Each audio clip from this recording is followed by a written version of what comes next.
ચંપલ બહાર મૂકે છે. તે એક વખત ચંપલ એ ભેગા થઈને, કારણ કે ચંપલ વધારે હોય એટલે એમણે ભગવાનને ફરિયાદ કરી કે પ્રભુ અમે શું ગુનો કરે અમને સીધરવા જઈએ અને આ બધા અંદર આવે છે. તો ભગવાન ક્યાંક તું ચામડાનું છે એટલા માટે. એટલે પછી આપણે ચપ્પલ આપે એની અંદર બધા હોશિયાર તો હોય ને વિરોધ કરતા. ત્યારે કીધું ભાઈ હા પ્રભુ તમે કહો છો ચામડા છે, વાત સાચી. તાર નગારું ચામડા નથી, એ ચામડા અમે ચામડાના છે.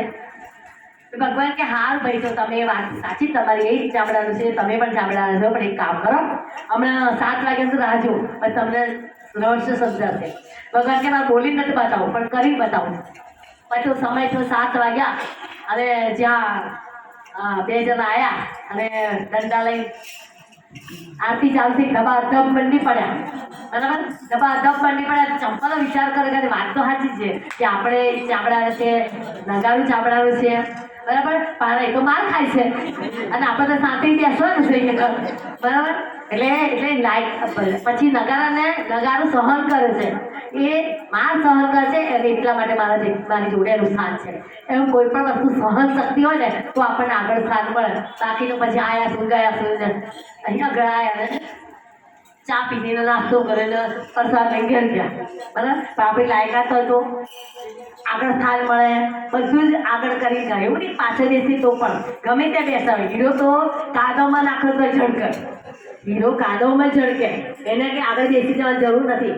એ નથી કે બડા ભયા તો ક્યાં ભયા, જૈસે પેડ ખજૂર પંથી કો છાયા નહીં और फल लागे अति दूर. અને હીરા મુક્ત ના કહે લાખ અમારા બોલ. એ તો ખબર પડી જાય કોનું કેટલું બોલ છે. બરાબર, એટલે આપણે પણ અહીંયા આગળ લાલાના ઉત્સવની અંદર રોજ આવ્યા. લાલાએ બધી જે લીલાઓ કરી છે એ લીલાઓને રોજ સાંભળીએ છીએ.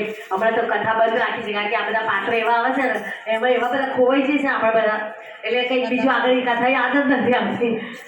બરાબર, એને આવતીકાલે પુત્રના એકાદશી છે.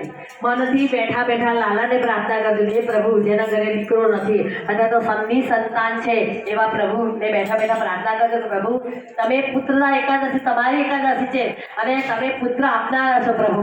તો મનની મનોકામના જેમની રહી ગઈ હોય એ ભગવાન પરિપૂર્ણ કરે. એટલે ભગવાનને આપણે હૃદયના ભાવથી કાલે પ્રાર્થના કરીશું અને જેમને ફળ લેવાને તેમાં પણ આપીશું. આવતીકાલે લાલુ નવા બાઘા પહેરીને આવવાનો છે. આપણા કેસરબેન જયેશભાઈ દેસાઈ તરફથી નવા બાઘા પહેરી લાલો અહીંયા આગળ આવશે. માતાજીનું બધું એ કવર બધું સાથે આખો સેટ કરી દીધું, માતાજીનું ભગવાનનું બધું એમ. અને એમના તરફથી કાલના વાઘા છે, કાલે એમની આરતી પણ છે અને આવતી સાલ તો ઈંડોળો પણ એમનો લખાઈ દીધો છે. આવતી સાલ 14 ઈંડોળા પૂરા થઈ ગયા છે. જોરદાર તાળી લઈ જાય એટલે